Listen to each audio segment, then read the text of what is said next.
Long ago, in a quiet village nestled between the mountains, there was a small monastery. It stood humbly among the trees, a place of peace and prayer. There lived a monk, gentle, serene, and deeply respected.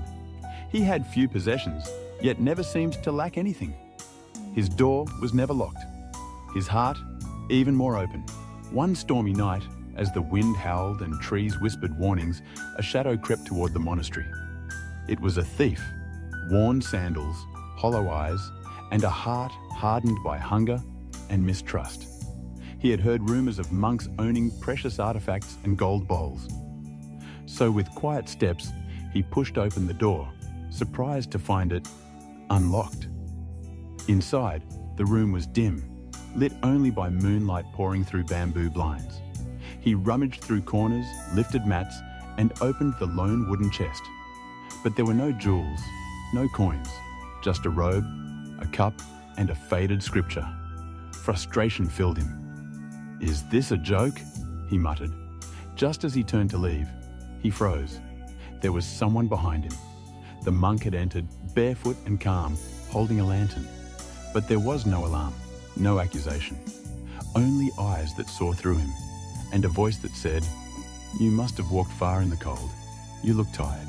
Instead of raising his voice, the monk walked closer and gently draped his blanket over the thief's shoulders.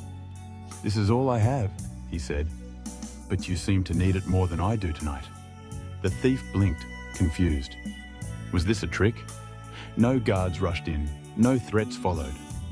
The monk simply offered a warm cup of tea, gesturing to the small table by the window. "Sit, rest a while. Whatever brought you here, you don't have to carry it alone." The thief sat, still unsure if he was dreaming or being watched. The tea was bitter but somehow soothing. Across from him, the monk closed his eyes and began to breathe slowly, as if inviting the night to rest too. The silence was strange, but not empty. It was peaceful. More unsettling than shouts was this quiet acceptance. The thief couldn't bear it. He stood up, left the blanket behind, and ran into the night. But that night, something followed him. Not the monk, not any sound, but a feeling. He sat under a tree, staring at his trembling hands. Why didn't the monk call for help? Why did he offer comfort instead of punishment? The more he tried to forget the monk's face, the deeper it etched into his thoughts. He remembered the tea, the warmth, the absence of fear in the monk's eyes. That night, for the first time in years, the thief didn't feel invisible. He felt seen. And in that gaze, there was no judgment, only invitation.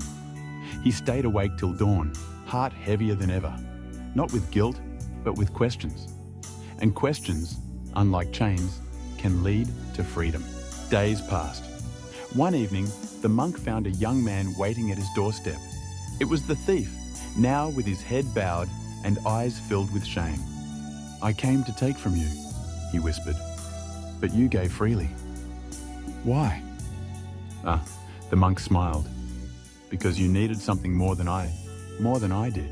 "Sometimes," the monk continued, "the world teaches us to grab and run. But kindness, it stops us. It makes us look inside." Tears welled up in the thief's eyes. For the first time in years, he felt human again. Not a criminal, but a soul seen and understood. The monk offered him tea. They sat together in silence. The thief never left the monastery again. He stayed, not as a prisoner, but as a student. He learned to sweep, to serve, to meditate. And over time, he discovered a treasure far greater than gold: inner peace. We often think the world changes through force or fear. But sometimes, the softest gesture, the simplest kindness, can turn a life around. Just like a candle lights another without losing its flame. Let us choose compassion.